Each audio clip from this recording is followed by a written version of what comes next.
welcome to Hot Topics. I'm your host, Kellz Hawk, aka the Cannabis Connector. I connect the people to the cannabis and the cannabis to the people. So today on this episode, we got Vincent. Vincent, he's a brother that's a cannabis cultivator for Calixotics. And Calixotics is, well, he's going to break it down to us. That's I'm assuming that grows the Calixotics. Yep, right? Yep. That's exactly what we do. We grow all sorts of different exotic, strains. We're a brand you can pick up all over California. Okay. I've been with them for just a little while. I helped build out their facility. Some of the guys I work with designed it and set it up. And then as of recently, I was at a place called The Bakery, which is a new place in downtown LA. Okay. Still, two of my best friends are still there cultivating the weed over there. I mean, it's great. It's crazy to be here. They crazy. got some. We're here to talk bakery, about weed. The bakery. They have the Lackville, if I'm not mistaken, right? Lackville 79. That's some fire right there. I really like it. That's one of our favorites right there. So are you responsible for that, or is it your team? I'm not personally responsible. I had a hand in cultivating many of the pounds that went out. Right. But that belongs to my friend Jose and Amadeo. Okay. That's their strain. Okay. All right. Shout out to Jose. Yeah. I really like that Lackville, brother. Yeah. So tell us, what's the typical day, or in cultivation? Like, what does the day consist of? It's a typical day it's crazy. There's not really a typical day. There are things you do every single day. Like you got to check your plants. You have clones, little babies, and trays. You got to check on all your tanks, your water levels, and all that sort of stuff. So you got the top of the day. You have like a whole chore list of stuff. Is everything good? Is anything broken? Is all my equipment working? So once you get through that, because you walk in every morning, there's like this anxiety that all growers carry with them. Right. It's like, okay, no water on the ground. All my plants are standing. All right, we did all right. I still know what I'm doing. Yeah, because you can come in, not to cut you off, but can leave at night and come in and something completely change the whole. At any point in time, a piece of equipment can fail and AC can go out. And if you got a room that gets way too hot, those plants are alive and they feel that. So So we monitor a lot of our stuff, so we know. So like my phone might ring at any given moment to tell me the CO2 is low, or the heat's getting out of control, or it's not watering for some reason, and so all those sort of things. So you kind of live with that, you got problems somewhere coming down the line. Right. Wow. And so that's all in the process of growing the marijuana. Yeah, that's all in the process. So it's dependent on what you're doing right at that time. So this week particularly, we moved plants out of our veg room and into a bloom room. And now that bloom room's all set up. The problem though is now that your veg room is empty, that's where all the money is made, man. That's the next round has to be up. Yeah. So this week for me was tearing out all the trash that was in there, leftover cubes, plants that didn't make the cut, all that sort of stuff, cleaning it. Bleaching it all the way down to the hilt, right. and putting out fresh cubes, getting fresh water into those cubes, and getting new little babies that are waiting over in the side, just waiting to get into their cubes. We got them loaded in this week. So that's what my Monday through Friday was all about, that room, getting that done. Okay, wow. And so once that's done, or in that process, how long does it take to grow plants, or So once you take a clone and you transplant it into your veg room, it'll be in there anywhere 2 to 4 weeks maybe. If you're doing really good, 2 weeks, your plant's big enough to move out. It just depends on what kind of schedule, how big your grow room is, how tall your headspace is. Because you're shooting for a target that's right for your place. So we like to go in, probably 24 inches, which is kind of big, but we have a lot of headspace. We like to grow a really big, healthy plant. And so since we have all that extra headspace, even though we're double stacked, we have a double stacked HPS facility, but we have super high ceilings. So we have all the headspace in the world. So we can get a plant pretty big and then get it out of the veg room in somewhere between 2 and 4 weeks and into a bloom room. And the bloom room is 8 to 9 weeks. I like to go 10 weeks if you can. Special things happen in that 10th week if certain plants. Okay, and then so I guess patience. The longer you patience. Nice. It's all about getting in. It's all about timing. You gotta get your timing right. So lights, what type of lights are you using? You know? Well, at Calixotics in the facility I'm at, we have two different types. We have LEDs, which they are Spectre LEDs. They're 660 pros, phaser pros. Right. Which means they use 660 watts, but they put out an equivalent, because they're LED, of 1,000 watt. And we run that alongside other rooms that have Gavitas, 1,000 watt Gavitas. So it helps us, consume less power. Okay. And Calixotics, have they cultivated like cookies, or with some of the companies that's like people might be familiar with that they can just like, oh, well, I've had that, I smoked that. They have a Bloodline, they have some Skittles cuts. They also have the OZX, which you can get out in most cookie stores right now in California. It's that's my favorite. The OZX is like, it's a classic, And see, the bakery does a lot of their own strains, but then some of the rows have cookie strains. And Cookies is one of those places, Cookies is large. They're a huge thing, and they have to source their weed from somewhere. Right. So Cookies, hooks up with good growers who grow quality stuff, and the bakery is by far not the only one in the state, but a lot of good people grow good weed, and Cookies, puts it straight into the bag. So it's a great setup for a grower. You're growing stuff that's already like going. There's a market for it. People want it, and Cookies comes in and gets your whole harvest for you. Okay. So you can just set yourself up and just run a smooth little operation like that. Nice.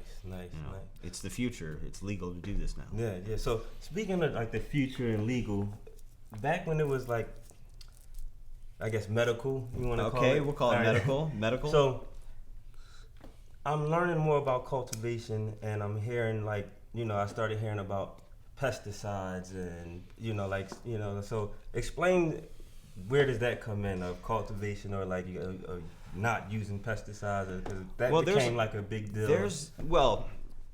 Before it was legal, there wasn't really a way for the state, or I guess the government maybe. Here you are, sir. Appreciate that.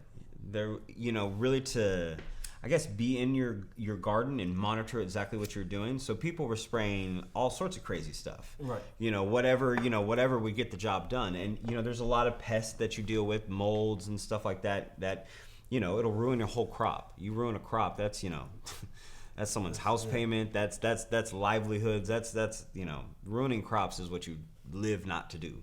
So when they're using the pesticide, I'm sorry, they're trying to save the crops. Yeah, it's usually for a reason. Okay. But now there's a lot of stuff that's just basically citric acid or peppermint oils, that if you have a really healthy plant and you use the right simple preventatives that are just all natural, just like peppermint oil, and those sort of things. Plus, there are companies out there that specialize in different predator bugs. So if you have some infestation, you might not even have to use the normal pesticides, which you can just put predator bugs into your garden that will hunt and destroy all the mites that you need them to take out of your garden, and then they will just live their life cycle and not reproduce and just leave. Right. So, and now it's tests on the pesticides. With testing involved and everything, and we have to tag all of our plants now. All of your plants are accounted for from seed to the store. So it's called metric. Most of us use a system called metric. And what you do is there's just like a little barcode, just like any product anywhere. It just has a barcode that's zip tied to the plant, and it goes with it everywhere, all the way out into the dry room, through the trimming process. It's all weighted and knows what batch numbers and when. So that's why all the back of all of the packaging now has a lot of that information. Yeah. Because the testing and all of that, is done, so the state knows what's happening. They can make sure there aren't pesticides in the weed grow. Right. But that's the thing. If you know what you're doing, you don't have to use the horrible pesticides. Oh, right. So tell us about your times when you were like, I guess, was it your high grade days? My high grade times. Yeah. Well, so when Hollywood High Grade. Shout out to Hollywood High Grade. Hey, Hollywood High Grade. Hey, that's where I started. I started in the parking lot at Hollywood High Grade. So Hollywood High Grade sits in a really awesome spot. They're on Santa Monica and La Brea, right across from Target. I think if I remember correctly, next to Chase, right behind Chase Bank. They share a wall with Chase Bank and Set Stuff Rentals. Right. Yeah. And so in the parking lot and behind kind of the building, tucked kind of off of Santa Monica, they share that parking lot with people that are renting like video equipment, all sorts of high-end stuff, and they do work. I mean, Paramount trucks load in and out of this place. These guys do work. Yeah. And then you have a bunch of people coming to buy marijuana that have to park in that same parking lot. And we're great people, and I don't like any of the stereotypes, but we might be stoned when we're pulling into that parking lot. So there's always a person out there making sure people are getting in and out, that equipment's not getting ran into and stuff like that. And so it's kind of that starter job at Hollywood High Grade that very few people get that taste. And then they let you into the trim room. So if you're not sitting out there at your post, you can be inside in the trim room. And I think now they have security expanded. It used to just be at the door inside, but now I think security's out there. So I'm not even sure the job might not exist anymore. No. Not the same way. Okay, so, R.I.P. Yes. But they let me in the trim room, and just one day I don't remember exactly how it happened, but I was just like kind of using tools, and then the guy who was growing just kind of noticed, oh, you're not, hey, hang on. What do you know about marijuana? I was like, I grew in a closet one time in Texas. He was like, sold. Get that drill and get in here. I need some help. And I was there for several years with them. They moved their operation up north at some point. I ended up going to Universal when that ended, but man, that there were some wild times because back then you were just it felt like a gray area. Like we were allowed to do this, but you didn't want anyone to see you doing this. I remember when I would come to High Grade and in those times, and you just could see like trim, everybody just like covered in like from work and all. Yeah, just trichomes covered. Yeah. So what's the process in that? Because I mean, you always hear like it wasn't just as simple like let me go take a shower and just get this shit off me. To get it, I mean, I use this like orange oil pumice stone soap, like fast. I forget, it's like fast orange or something like that, and it's literally like scrubs yourself off. So the worst of it is when you harvest. So you have a couple 100 pounds of weed, hopefully, in a room, right? And you got to go cut it down. Right. In the best case scenario, say you don't touch any of those nugs whatsoever, those trichomes, that stickiness is just going to fall on you. It's, and so your like my arm hairs are just, they get matted. It is a crazy thing sometimes because after a harvest, you'll leave covered in that, and I'll go to the store and people will be looking at me like, what do you got in your pocket? And I'm like, it's literally all over me. So do you miss those days or like fast forward to now? Like, is it pros and cons? I guess there are pros and cons. I mean, the con is it used to be really easy to do everything because you didn't necessarily have to put a tag on everything. Right. Yeah. But so there's a lot of things that make it a real job now, where it used to just feel like 4 or 5 of your buddies and we're going to this warehouse and we're sneaking in a back door so the hobos don't know what we do.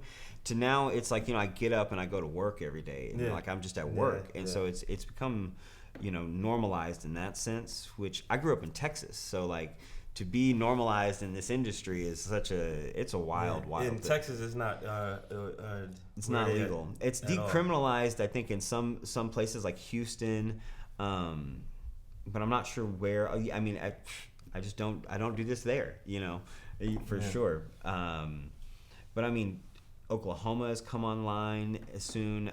We have Calixotics is going on out there too. Oh, nice. That's a crazy thing. I grew up in North Texas, and there's we're all into sports, and I was no exception. And so there's always a rivalry between Oklahoma and Texas, like college football especially. And to know that like there's Oklahoma's got it on us right now over there in Texas. They're one-upping us all over in the weed game right now, and it kind of hurts my heart. Kind of proud. It's kind of awesome. But it's just like it's crazy. I don't want to talk about sports, but real quick. No, you're sorry. My you bad. said Texas, no. And I'm from Philly, and I'm an Eagles fan. So okay. I'm wondering what's your football team? Okay, well, I was born, in the shadow of the star, my brother. I am a Dallas Cowboys fan, born and bred. I couldn't deny it if I wanted to. That is us, man. That is us. It's okay. I gotta drink some more. Yeah. Cheers. Yeah, I'm still toasty. When there's no football, Cowboys and Eagles, we don't rival. Especially when it's marijuana involved. Yeah. So can't be really mad. We're at the top of the whole pile. What are you shopping at, or what weed do you? What's your preference when you go to shop at one of these shops? I actually like just kind of hitting spots. Just you see a spot, just kind of hit it, see what they have. There are brands I look for sure. But if they, a lot of places you don't really get to see the weed the same way. But if you can, when you see it, I'm looking for like the crystals. I'm looking for kind of a sparkly shine to it if I put a light on it. Right. But really first, for my eyes, I need to see that it's dense. I don't want to see kind of like an airy bud. I want to see some density. Okay. If I can smell it, I want to be able to smell it.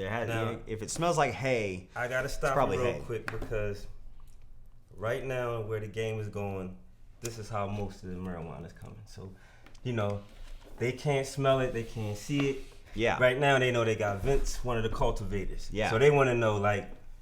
You say like what you go out and smoke, or what's something that you gonna go smoke, or just give them like a I'm always gonna maybe a name, not necessarily like a company, but just like a name of a flower that you might go and search for. Well, right now, it's always changing, right? So people are always coming with new stuff, but right now, like a lot of the Skittles stuff, I'm always gonna pick up a biscotti. If I see biscotti, I'm smoking it. If someone says that's biscotti, I want to find out if they mean it. Yeah. OZX, if you see like an OZK somewhere, the OZX is a fresh version on Calixotics take of the original OZK. Same plant, but man, she's lived a life. And what's in the paper right there? This is some OZX and a little biscotti. Actually, here, you want to share? My bad.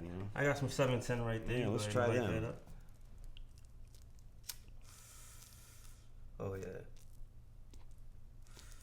So, what's the future? Now that's like as far as like the technology and cultivation, like what do you see happening, or what is happening?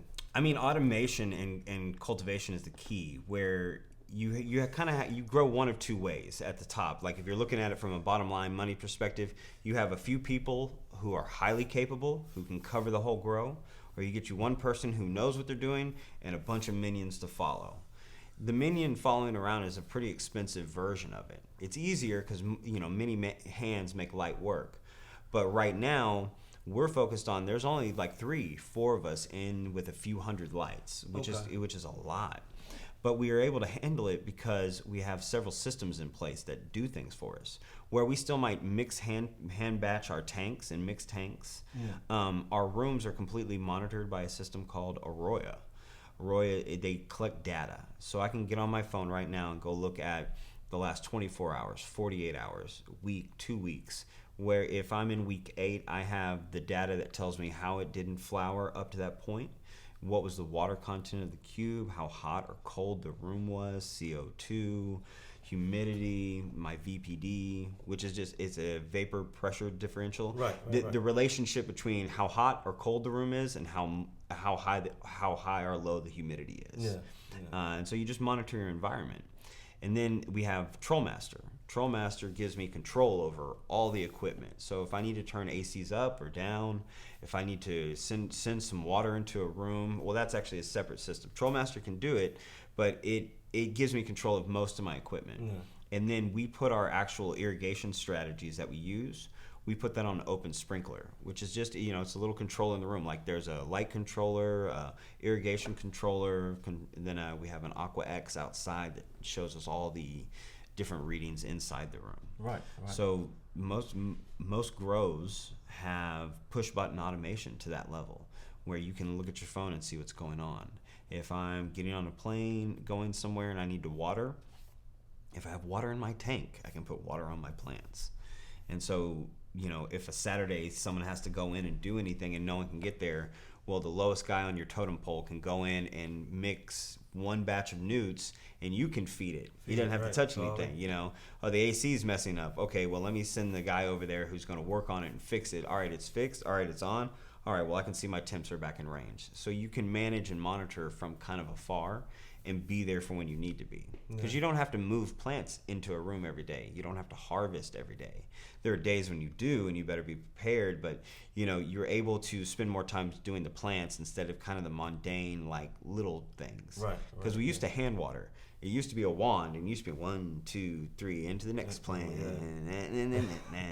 I mean, because a lot of people just don't get it. They don't know how, like the process it takes to get a flower to look, like A1, or where these 32%, like good quality terpenes, or like, people, they're starting to learn now. Yeah. A lot of people, they're just starting to learn indica sativa hybrid. So, it's like now it's like. And even that, with so many hybrids out on the market, and the way we're kind of learning how, like, newer information about how the cannabinoids and terp profiles and all that stuff kind of play with each other.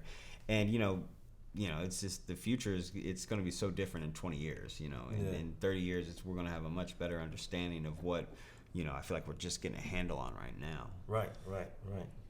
So I know you probably answered this question in rare form, but you grew for a few companies.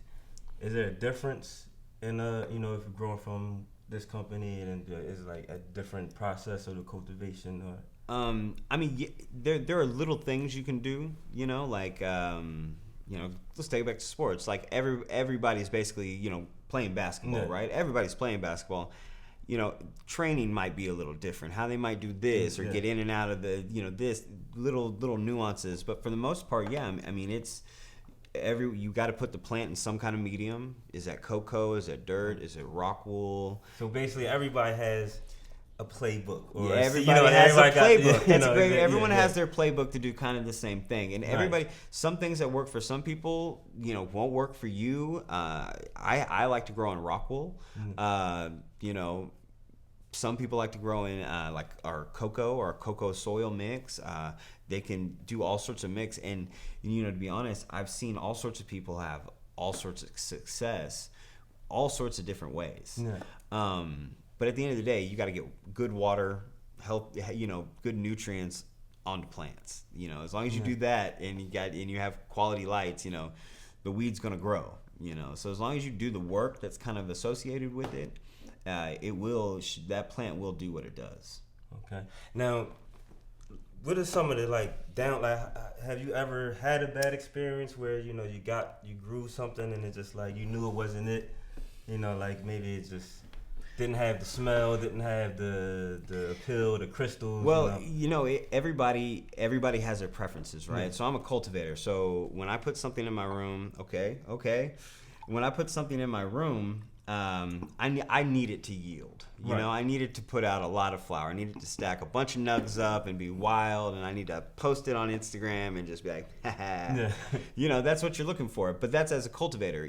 Cookies takes a little bit of a different approach. It's not just about yield. They need more flavor. So a lot of times when they'll bring a strain in, it may not yield that top end amount, like crazy amount. But that makes it more of a batch, a small batch sort of flavor. So that's it, man. So would you say like when you got high THC in the 30s, does that take away from the flavor as opposed to having maybe something that's in the 25? Because I've had stuff that's in the 24, 25s and it's really good, and I might have something in the 30s and it's good, but it might not have that taste or a flavor, like a smoothness that I like. Yeah, that's kind of the thing is, I don't think it's always about strength. No. Even though if I'm trying to smoke an indica, I want to smoke some OG like Fire OG or something like that, and it says 30%. Well, I'm looking for that to sit down on the couch and good night. Put on a movie, good night. That's what I'm looking to do. But really, any weed with a good terp profile that tastes good, you'll find anything can get you stoned. I remember back in Texas, smoking some of that regular Reggie stuff that we used to smoke. I got high. It worked. And so, so it's not always about the strongest, but if you find, it's really more about how it makes you high. Yeah. Like earlier, we opened one of those 710 jars, where was it? See, we opened that, and it reminded me of this strain we grew at Hollywood High Grade. It's Platinum Girl Scout cookie, and it had just kind of this cheesy, kind of funky, sort of sweet smell to it, and that took me back to that. So that's that's it right there. That's what you're looking for. I'm waiting to try this, man. This is really good. I know it is. The smell is crazy, like you said. It got a sweet. Old school cookie smell. Yeah, definitely. See, when I smoke that Platinum Girl Scout cookie, I just get real mellow and real hungry. I'd make some food and play some video game, and I just enjoyed the high. And so it didn't matter like if it's super strong or not strong. I mean, it didn't matter, you know, if I got my hands on that, it probably wouldn't even be the same, but I'd still probably just want to sit down, you know, eat some good food and play some video games, you know. So I loved it because of that. Like you said, it didn't matter of the percentage, because in 2017 or 2016, nobody really knew the percentage. Yeah, right. We didn't know the Like, percentages. We didn't know that. So did the growers or did you guys in the back know the percentages at that time? It just wasn't put out. Wow, I couldn't even tell you when. That was probably going on before I got to Los Angeles in like 2013, 2014, right? And so I'm sure that people were testing it at some point somehow. But you know, once testing kind of came on, we had an idea of it. But that number of what the top end total cannabinoids was in, you know, 20-25%, and we were talking noise. Oh, then now it's getting to 30%. Yeah. Now you see people putting 35 and 40% on their bag, and that's madness. How is that possible? You know, what's going on here? And so it's weed is just getting better in that regard. You know, so. I mean, I'm not complaining. Yeah. Let it keep getting it's better. It's working, bro. I'm pretty getting better. Yeah. Salud, man. Salud. So, anything you want to add or anything you want to talk about it as far as like the did we cover? I don't know, man. Well, what didn't I cover? What do you want to know about weed that I might know? I mean, you got a question? I can't promise I got the answer, but I mess with weed all day. I can answer some of these questions. Well, what we drinking? I know cultivation is that's only with the flower. So right. Getting into like the wax and the concentrates and stuff, are you familiar with anything? I'm familiar with some of it, a little bit of it. Well, like at the bakery, for example, they have a ice water extract set up, and just this last week we were washing some of the Lackville 79 just to see what kind of hash stuff it has. And like earlier, you asked if there's a difference in how people grow from one place to the other. And while there are different styles and stuff, when it really gets different, like you can grow, not necessarily grow it differently, you still grow this big, healthy, beautiful flowering plant, but you might harvest it different. Right. So if you go, like for right now, for me to make flower, to put in this bag, to come blow it out with, you know, something that's going to smell great, I got to cut it down. I got to put it in a dry room. I have to dry and cure it, get it trimmed and properly all this manicured till it's ready. Yeah. And man, that's the part of the process that's just all in the that's the finish, you know. That's like, you know, a chef can cook a great meal, but then just if he throws all that slop on the plate, well, it's not gonna, you know, you're not gonna get good remarks. And that's kind of the finishing process to the flower is really important. Right. Well, with like something like fresh frozen or something like that, like a really high-end rosin or hash, like water hash, they walk straight into the room. They can cut the buds straight off the stick into a turkey bag, and you freeze it instantly. So that harvesting process is chop, chop, chop, chop, chop, chop. You freeze it in a few days when it's frozen. You put it through your ice water, you know, extraction process, and it's on. So from cut down to profit, that's much shorter. And so, you know, it just really depends on what you're doing. So how much flour are you using to get like a gram of water hash or, you know, like, you know, rosin? You know, I was just told recently, I believe it's the industry standard they're using is something like 5-to-1, maybe something like that. I can't remember. I mean, it depends on the strain. This is what I've just learned, that some strains that produce a certain kind of resin in the flowering process are better than others. Some strains have a little bit of a greasier texture, and that's not really good for ice water extract. But other strains, like for example, they told me a GMO, has this tackier, sort of different, sort of drier resin. So when you put it through the ice water extraction, it just dumps a lot more. So depending on what you're washing, the quality of it, what they grew it with, is it outdoor versus indoor? Did that person flush it correctly at the end of its life before harvest? All of that comes into account. So they're, you know, it's such a it's a rabbit hole, but it's a like, rabbit hole. That's a great way to put it. You want to learn more. Yeah. You want to learn more. So yeah, I'm not gonna hold you up. I felt like we definitely covered a lot as far as cultivating. This was fun. This is So different. I appreciate you coming by, talking to us. Yeah. Teaching us on the cultivation. Yeah. Hot topics. Yeah. High topics.